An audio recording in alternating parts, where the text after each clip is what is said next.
ओम गंगणपतये नमः। ओम ऐं ह्रीं क्लीं चामुण्डायै विच्चे। ओम सं सरस्वत्यै नमः।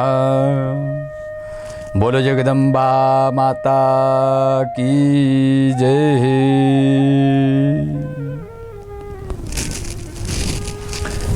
परम्बा भगवती की असीम अनुकंपा से, माता रानी के विशेष आशीर्वाद से शारदीय नवरात्र के चतुर्थ दिवस में हम लोग माँ भगवती के दिव्य आराधना के लिए संकल्पित हैं।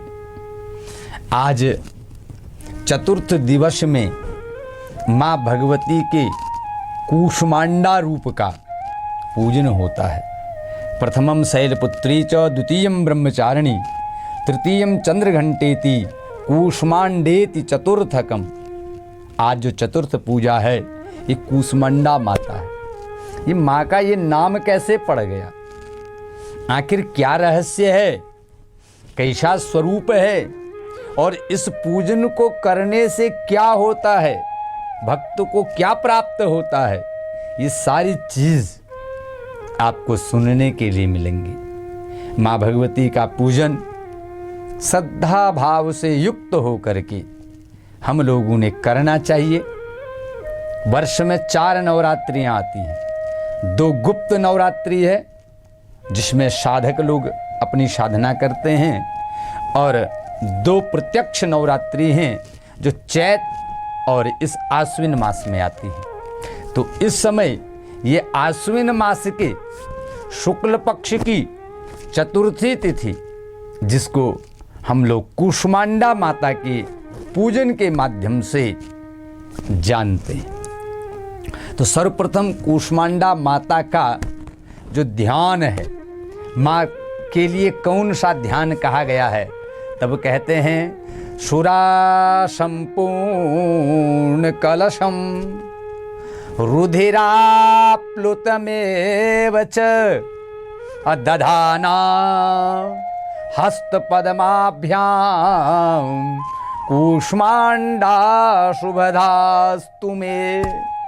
ऐसी कूष्मांडा माँ में शुभदा अस्तु, मेरा कल्याण करने वाली हों, ऐसा दिव्य आपने स्तवन किया।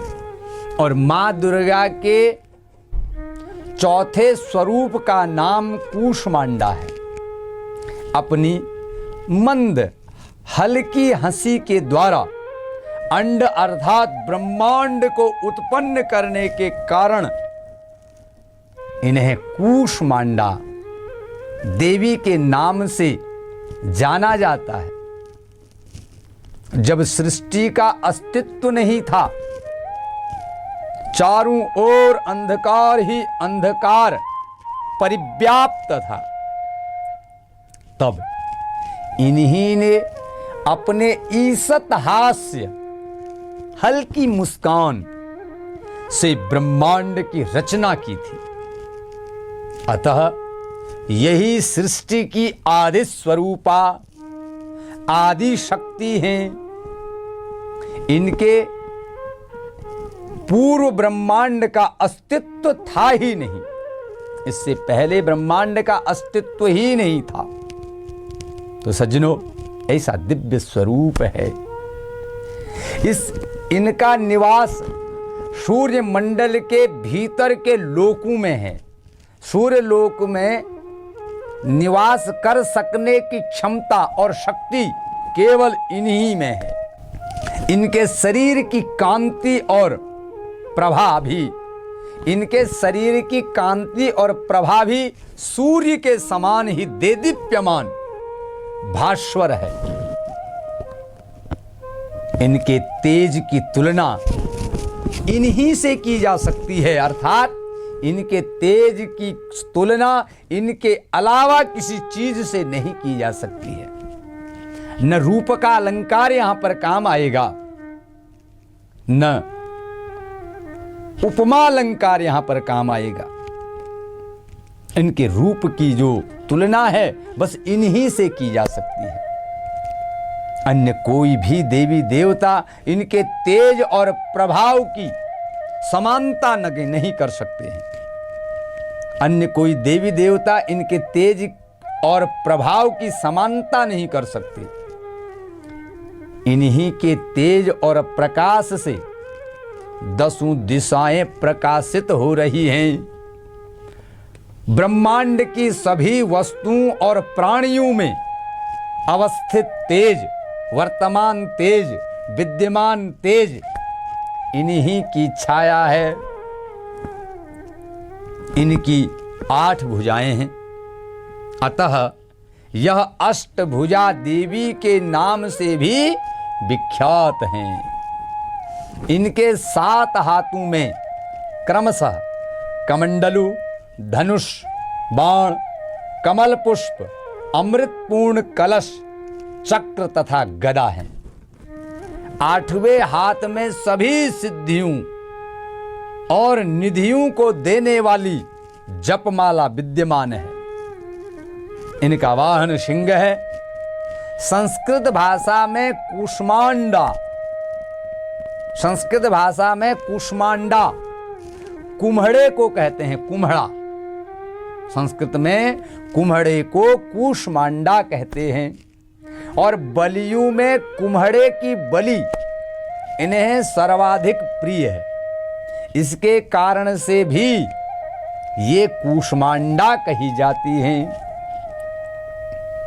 ये मां का स्वरूप है, क्यों कुष्मांडा कही जा रही है। और नवरात्र पूजन के चौथे दिन, चतुर्थ दिन कुष्मांडा देवी के स्वरूप की ही उपासना की जाती है।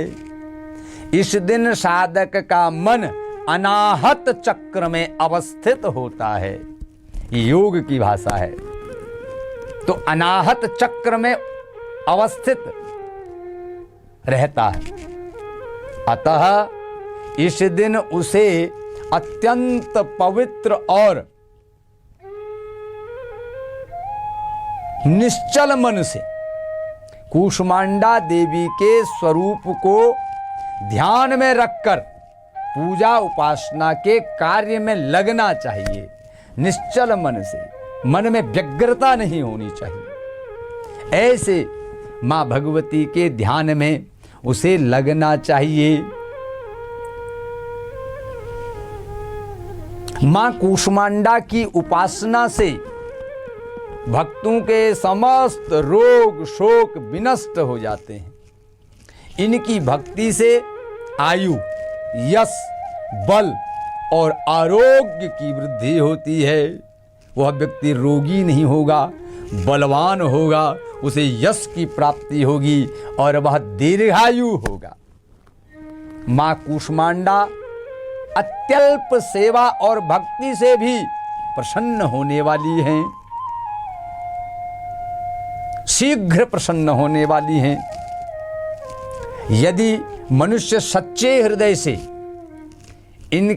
इनका शरणागत बन जाए, यदि मनुष्य सच्चे हृदय से इनका शरणागत बन जाए, तो फिर उसे अनंत अत्यंत सुगमता से परम पद की प्राप्ति हो जाती है। अगर मनुष्य इनका शरणागत बन जाए तो उसे अत्यंत सुगमता से, सरलता से परम पद की प्राप्ति हो जाती है।